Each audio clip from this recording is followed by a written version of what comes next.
Hello and welcome back to the channel, everyone. This week's episode of the Kickstarter Weekly is going to be looking at campaigns that are completing their funding between February the 13th and the 19th. Now, I've got 5 campaigns that I'd like to share with you today. After that, I will reveal which campaign from last week I personally backed, and then at the tail end of the video, I'll talk about the games that I've been playing on Board Game Arena and update my scores, and there'll be one of those games that I'm talking about for the first time. There's a lot of changes coming to this channel this year in 2023, including relaunched teach and review videos with much better equipment, so they'll look much better. Also videos that deep dive into mechanics and strategies.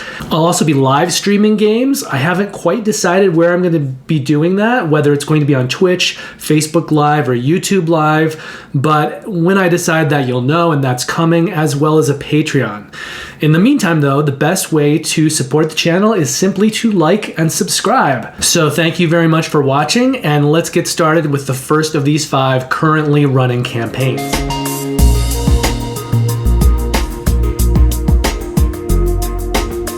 Hero Realms Dungeons had a minimum required funding goal of $20,000. They're currently at $716,000, which is a 36 times multiplier. That makes them the largest grossing campaign of the week and the campaign with the biggest multiplier. Now, this campaign is going to complete its funding on Thursday, February the 16th. The game plays 1 to 6 players. Sessions usually run about 20 to 30 minutes. Complexity on the game is light, and we're setting the risk associated with this campaign at low. Now, if you don't know much about Hero Realms, it's a deck builder. It's fantasy themed. It was launched after Star Realms by the same people. So Star Realms came first, and then they did a fantasy retheming of it.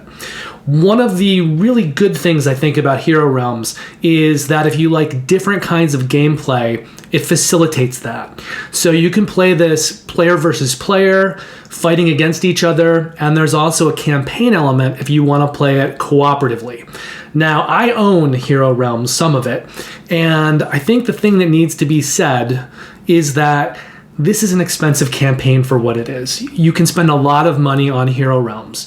There have been 2 campaigns previously that are sort of linked. There is a 3rd chapter in that campaign that's new with this Kickstarter, and then the new game, Hero Realms Dungeons, has its own campaign. Now, I would say that one of those thirds of the longer campaign that they're continuing is about the same length you might get in, let's say, Arkham Horror, the base game. So if we look at all 3 parts of that and the new storyline that's in Dungeons, all of that combined might be about the length that you get from the Arkham Horror base game and maybe one longer campaign. And if you get everything, you could easily spend maybe $500 on Hero Realms and all of its extras. That's a lot for the content that you're getting. So I think the people that this is really going to appeal to is the people that want to use it for everything, who want to play it cooperatively and play the storyline, but also want to play it competitively and fight against each other. Historically, there's a lot of extras that you can get with Hero Realms, and I'll be going through all of the add-ons and extras that you can get in this campaign. One of the things that they don't have, though, is playmats. In the past, there were a lot of different playmats that you could order and choose from. There are no playmats offered in this campaign, but if you get the adventure box, that will come with a playmat and the dividers that were offered previously. The dividers for the base game and the 2 previous storylines, the Ruins of Thundar and the Lost Village. And then through this campaign, you'll be able to get dividers for the new 3rd chapter in that storyline called Watery Graves. But if you're trying to figure out how to get a playmat or how to get those dividers offered previously, they're going to come with the adventure box. That's really the only way to get them through this campaign. Now, Hero Realms Dungeons is a co-design between Robert Daugherty, who previously worked on Ascension Storm of Souls, Hero Realms, Star Realms Colony Wars, and Star Realms Frontiers, and Darwin Castle, who worked on all of those same titles except for Ascension Storm of Souls. That was how Robert Daugherty got his start, got his feet wet before he launched his own company and created and started publishing Star Realms and Hero Realms. The art on Hero Realms Dungeons is by Vito Gasaldi, who's previously worked on Hero Realms, Star Realms, and Star Realms Colony Wars, and Antonis Papantoniou, who's previously worked on Among the Stars, Hero Realms, and Project Elite. Finally, this is being published by Wise Wizard Games. That's Robert Dougherty's company, and they've put out Hero Realms, Star Realms Colony Wars, and Star Realms Frontiers. If you pledge at the $59 Dungeons tier, that's going to get you the new game with the stretch goals, the Kickstarter exclusives. That includes 300 cards in the game, which includes an 80 card market, 3 score dials, a game board, a new game board that's double-sided, so there'll be one side for PvP and one side for cooperative mode, and 2 of the new characters, Barbarian and Alchemist. And the way that they're doing this now, they've changed things around a little bit. You've got a character deck and an adventure deck, so you'll get both of those decks for both of those classes. Now, later on, I will talk about the adventure decks for the original 5 characters of the game, because those are new. They've created adventure decks for those classes as well, and you can also get those through this campaign if you want to supplement your old character classes with these new adventure decks. For $99, which is the adventure tier, you'll add in the other 4 new classes. So that is the Bard, Monk, Druid, and Necromancer, and for all 4 classes, you'll get both their character decks and adventure decks. And at this pledge level, you'll also get all of the content from the previous pledge level. So this is essentially all of the new stuff in this pledge level, except for a couple things that we'll talk about later that kind of update stuff from previous content, like those adventure decks for the previous 5 classes. Now, if you pledge at the $299 Hero Realms all-in tier, that's going to get you all of those things, all of that new stuff. Plus, you'll get the original base game, you'll get the Ruins of Thandar campaign, the sequel to it, The Lost Village, the new sequel, so it's the 3rd part, Watery Graves. You'll get all 5 of the original character decks, so that's Fighter, Cleric, Wizard, Ranger, and Thief. You'll get both of the boss decks that have been available previously, the Dragon and the Lich. And these are decks if you are playing cooperatively, not as part of a story campaign, but you want to play against something together, kind of cooperatively, fighting a boss, instead of just fighting each other, you can play against one of these decks. You'll also be getting the promo pack from the very first Kickstarter. You'll be getting all 4 of the Journeys decks. You'll be getting the Ancestors deck, and you'll get the Adventure Storage box, which includes all the dividers for the previous content and a playmat. The first add-on is $24. It's for Watery Graves, which is the 3rd part in this ongoing storyline.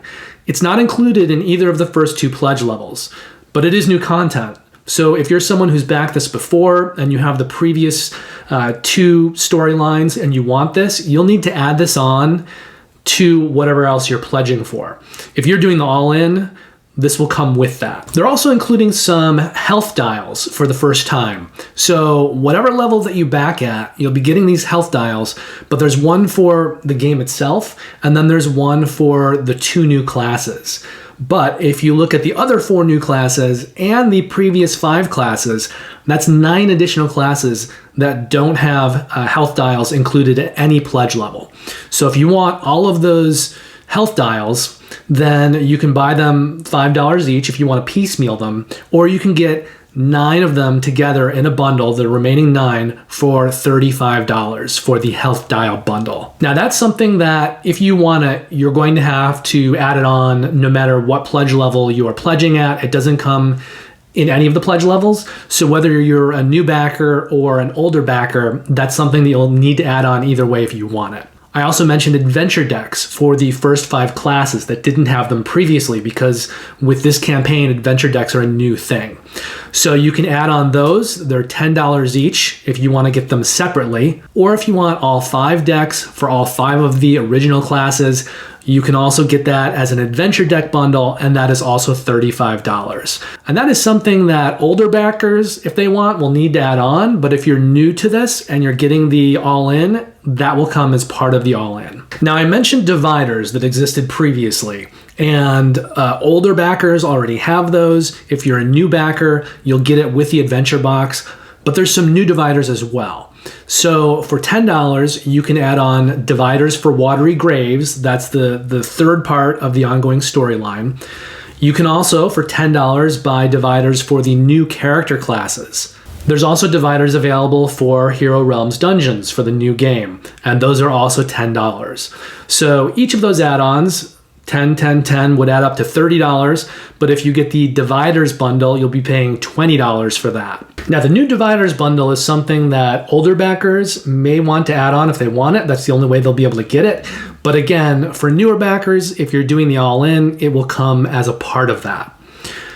Sleeves. Let's talk about sleeves. So there are 3 different sleeve packs available. For $35, you can pledge the Dungeon Tier Sleeve Bundle, and that will get you sleeves. Some of them are clear, some of them are backed. It depends which cards you're using them with, but you'll get everything you need for the first pledge level, which is the new Dungeons game and the 2 character classes that it comes with. If you want extra sleeves to cover the second pledge level that includes the other 4 classes, then you'll want to add on $49 for the Adventure Tier Sleeve Bundle. And finally, if you're doing the all-in and you want sleeves for everything, you want to add on $109 for the all-in sleeve bundle. Now, if you are being a completist and you want sleeves for everything, if you're a new backer, you want that all-in sleeve bundle. And if you're an older backer and you're pledging at the second pledge level that includes all of the new things, you'll want that $49 sleeve bundle. You can also get the first Kickstarter promo pack as an add-on for $25. For $25, you can also add on the Journeys promo pack, and that will include all 4 Journeys decks and the Ancestry deck. For $49, you can also add on a bundle that will include the base game, the Lich and Dragon boss decks, and all 5 of the original class decks. Remember though, that will not include their adventure decks. For $25, you can add on the promo pack that originally came out with the Journeys Kickstarter. For $49, you can add on the Ruins of Thandar campaign series, and that will include all 3 parts of that ongoing storyline. So the Ruins of Thandar, the Lost Village, and the new Watery Graves. For $35, you can add on the Adventure Storage Box. This is something that you can keep everything in. I'm currently using it, and it does fit everything sleeved. And I think it will also accommodate all of the new stuff as well. That also will include all of the original dividers that they've had previously and a playmat. Now, I didn't go into the Pledge Manager to look and see, but I'm assuming that when you do this, you'll actually have some choice in the playmat that you get, and you'll make that choice when you add on this item. There are 5 other games from this publisher, and you can add on different elements from those games as an add-on, but I'm not going to detail all of those because it's not part of this campaign, and there are enough add-ons in this campaign already. But those games include Kapow, Robot Quest Arena, Epic Card Game, Sorcerer, and Star Realms. So I believe pretty much anything you want from all 5 of those games is also available here as an add-on. Shipping in the continental US is being estimated at $15 to $25. It's a range, but they also note that if you're getting the all-in tier or if you're adding on a lot of things, it could go higher than that. So I would guess that you're probably going to be on the lower end of that from the first 2 pledge levels, and once you hit the all-in, you're going to be $25 or more. Maybe if you just get some add-ons or you just get the all-in, you'll be able to squeak in at $25. But if you're doing both of those things, it'll definitely go above $25. And finally, Wise Wizard Games is planning on delivering Hero Realms Dungeons in February of 2024. The second campaign of the week is Hollywood 1947. This is a game that has a minimum required funding goal of $30,000. They're currently at $615,000, which is about 20 times that minimum required funding goal. This campaign is also going to complete its funding on Thursday, February the 16th. 16th. This game plays 1 to 9 players, so it's bigger. It's sort of a party game. Sessions take about 20 to 40 minutes. Complexity on the game is light, and we're going to set the risk associated with this campaign at medium-low. Now, this is by a publisher who's done a bunch of games that are all kind of takes on werewolf. I am not a huge fan of that genre, but I've played Salem 1692 a lot, and I really like that one. For me, if I was going to play werewolf or a werewolf sort of game, that is the top of my list, the top maybe 2 or 3 games that I actually would play in that genre. It gives you a little more that you can do strategically, and I think it really excels. Now, there have been several different sorts of skins of that game with different other features and components and things, but they're all card games, party games that feature bluffing and social deduction and hidden roles. Travis Hancock is the designer here. This is his company, so he's designed all of these games. The 3 of them that are the highest rated on Board Game Geek include Bristol 1350, Salem 1692, and Tortuga 1667. Sarah Keel is the artist. She's been the artist across all of these games, and the publisher here, Facade Games, they've published all these games as well. Now, if you pledge at the $27 level, which is Hollywood 1947 plus costume pack, you will get the game and a costume pack. The costume pack adds on a new role, the costume designer, and 9 costumes that give some sort of variable character abilities to the game. This is something that's only going to come with the game through this Kickstarter. It will be available later as a $10 buy. I don't think it'll be widely released like through retail, but you'll be able to get that through the publisher's website. You'll see it around, it just won't be widely available, but it will be sold separately for $10. All of the pledge levels in this campaign will come with that costume pack, including the $44 pledge level Hollywood 1947 Deluxe plus costume pack. The deluxe version of the game will come with 3 new character roles, including the makeup artist and the prop master. The prop master in the deluxe version will have some upgraded tokens. There are a couple other character roles that will have upgraded tokens from what they normally come with in the standard version of the game.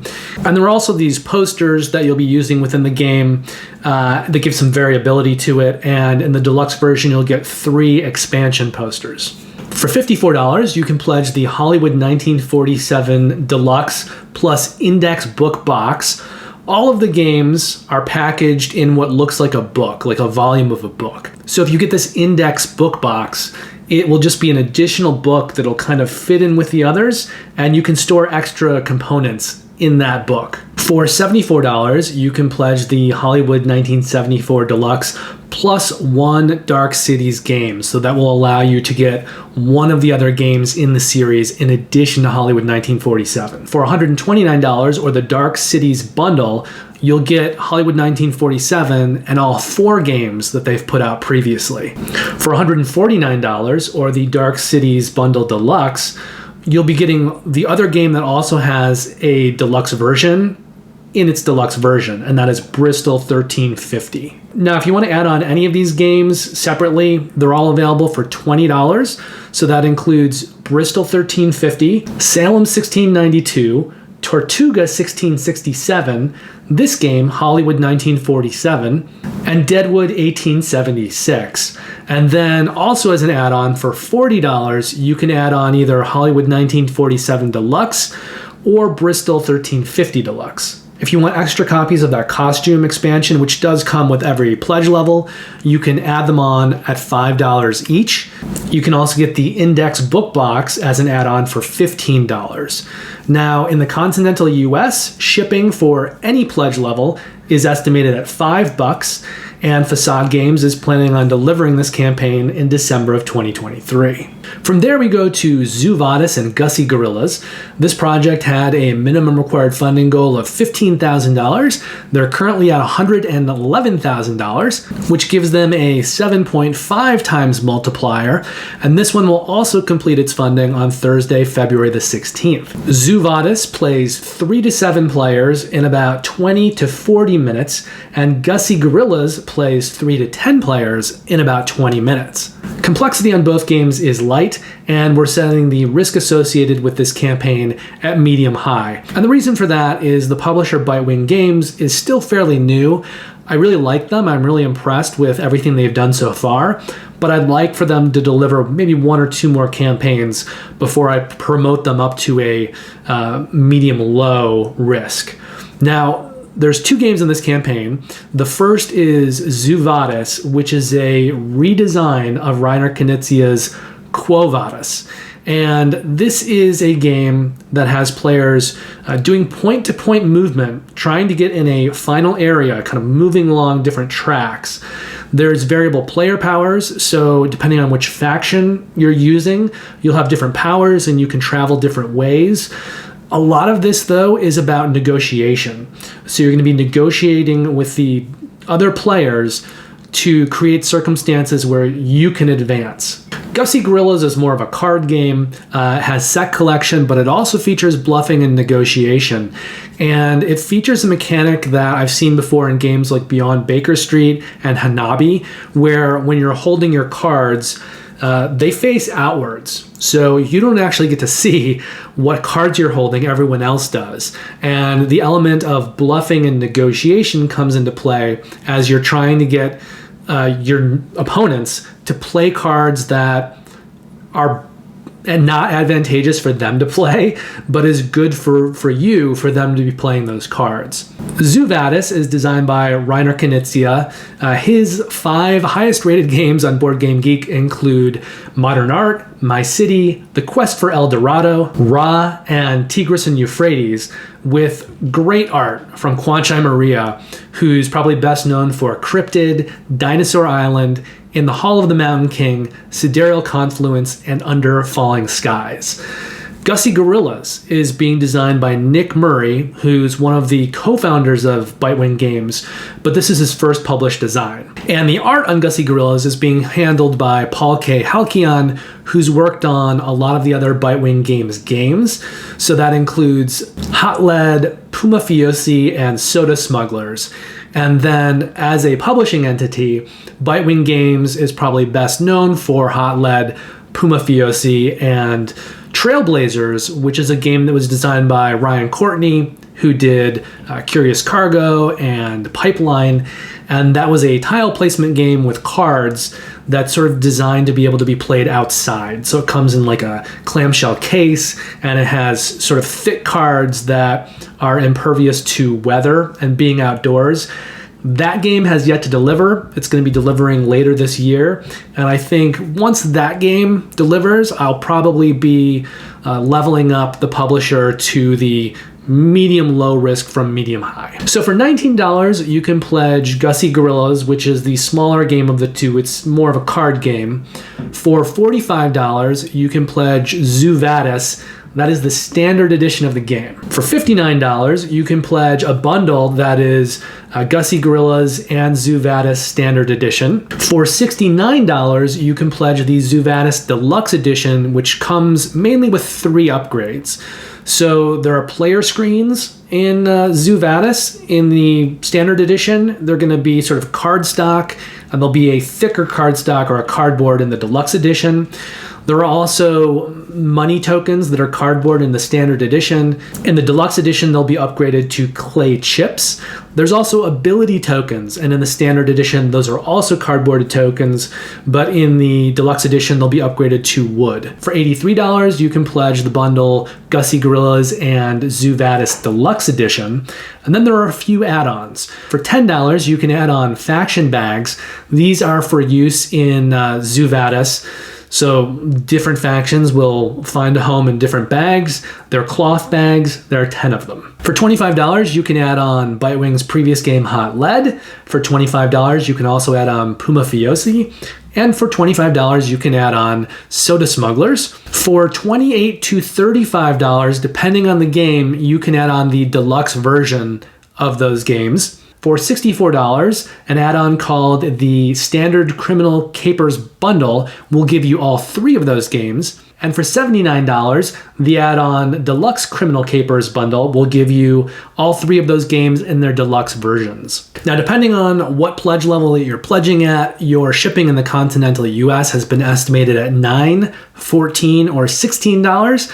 So it's $9 for just Gussy Gorilla, it's $14 for just Zoo Vadis, and it's $16 for a bundle of the 2 games. It doesn't really matter in terms of shipping whether you're getting a deluxe version of the game or not. It's just going to be $9 for the smaller game, $14 for Zoo, and $16 for the bundle. And finally, Bitewing Games is planning on delivering Zoo Vadis and Gussy Gorillas in December of 2023. The 4th game of the week is called Trolls and Princesses. This one had a minimum required funding goal of $27,000. They're currently at $79,000, which is roughly 3 times their minimum required funding goal. Now, this one's going to complete its campaign on Friday, February the 17th. The gameplay is 2 to 4 players in about 90 to 120 minutes. Complexity on the game is medium light, and we're going to set the risk associated with this campaign at low. Now, this is a fantasy-themed game about trolls and princesses. It's a worker placement game, but they call it a worker movement game, and it's going to function off of action points, and however many workers you sort of have grouped together when you're taking an action will determine how strong that action is. And within the game, the actions that you're taking are going to be things like switching out changelings for human babies and tearing down church bells. So there's a fantasy element here, but it's also steeped in humor. Now, the game is designed by Pim Thornborg, who designed a game called Hunger the Show. And the art here is by Edu Valls, who worked on Bitoku, Block and Key, and Tiny Turbo Cars. The publisher is Game Brewer, who's best known for Chimera Station, Hentes, and Gugong. So the cheapest pledge level here is $43. It's called the Subscribers Only Pledge. What that is, it's putting down a certain amount of money that you will then add to later, but it's only for subscribers, people who have subscribed to Game Brewer through their website. If you'd like to do that, it's $35 for the year, and then you get 25% off of all of their crowdfunding campaigns for the following year. Now, I'll mention the numbers when we get to the deluxe version of this game, but if you were to pledge 2 games from them over the next year, you would save money. If you don't want to do that, however, you can pledge $59 for Trolls and Princesses Standard Edition, or you can pledge $81 for Trolls and Princesses Big Nose Edition, and that's going to include a lot of upgraded components, a lot. And this price for subscribers would end up being $61. So you would save $20 right there from a $35 membership, so you'd still have $15 left to make up. I think one other pledge over the course of a year would probably put you over that limit. So in this game, there is a board, there's additional sections to the board that get added on, there's player boards, there's pieces of player boards that get placed on top of that, there's tiles. In the Big Nose version, the deluxe version of the game, all of those components will be upgraded in terms of the thickness of their cardboard stock. So everything will be a thicker sized cardboard. There's also cards in the game. In the standard version of the game, those will be paper with a linen finish. In the deluxe version, they'll be black core with a linen finish. And then there are a lot of wooden resources and meeples in the game. And I mean a lot. You'll have to look at the campaign, but there's a lot of these wooden meeples and wooden resources. So in the standard version of the game, some of those will be wooden pieces, but they'll be blank. And some of them will be cardboard pieces. If you get the deluxe version, they will all be wooden pieces, and they will all have a color transfer print over them. So they'll look kind of screen printed. Also, there are various kinds of resources in the game. If you get the standard version, you're going to be getting half as many, and they'll give you these little cardboard multiplier tokens, whereas in the deluxe version of the game, they'll give you twice as many of those resources so that you won't need to be using little cardboard multiplier tokens. For $21, you can add on a magnetic box storage system. There'll be 8 of these boxes. They'll fit inside the game box.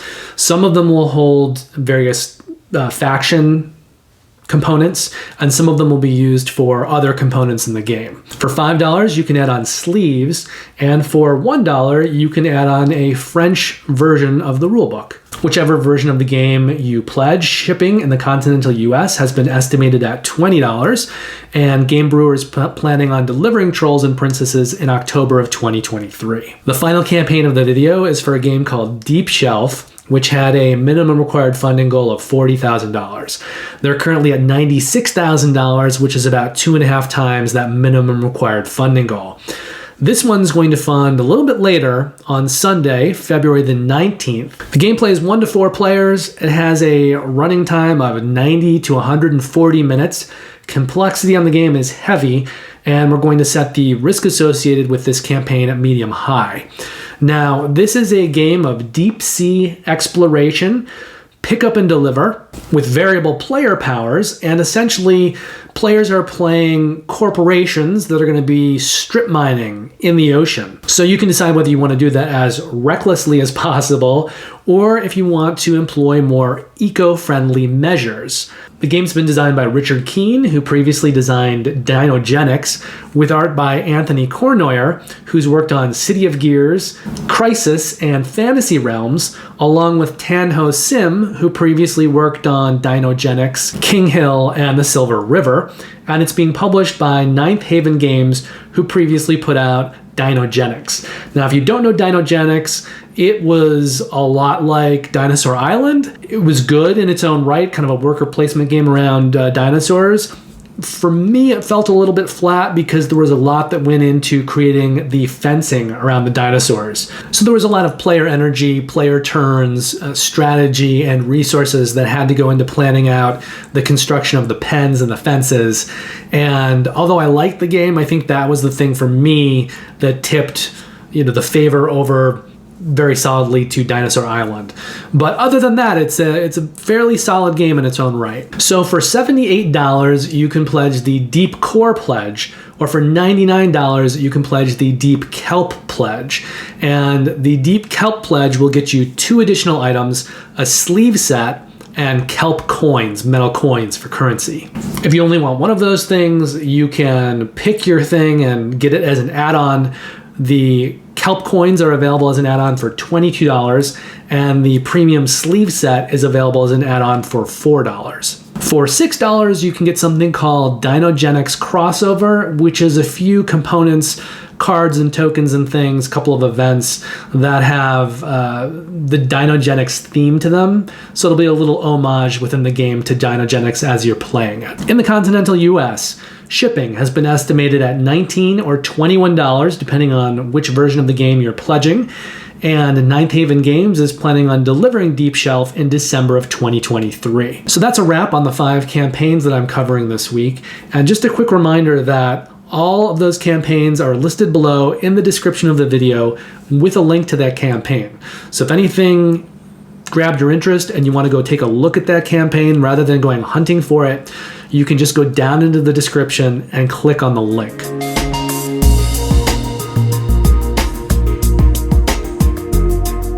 Now, in last week's video, I talked about 3 campaigns. 2 of them were huge campaigns.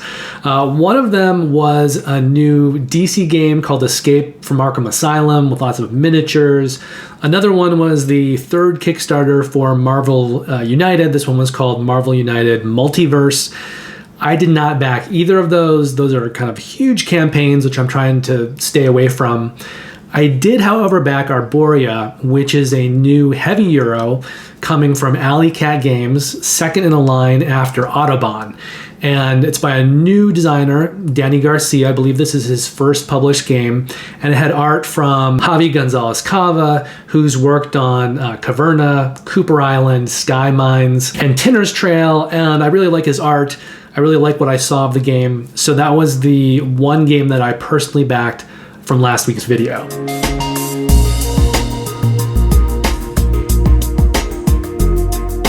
So in the played section, I'm going to quickly go over the 8 games that I've played in the last week. Only one of them is new, and a few of these just have updates to previous scores. Beginning with Caper Europe, I've played that again now, and the strategy in the game is starting to win me over a little bit more. So I've increased my score back up to an 8.0. Carnegie, I've played one time, and I'm continuing to rate that one a 9.0.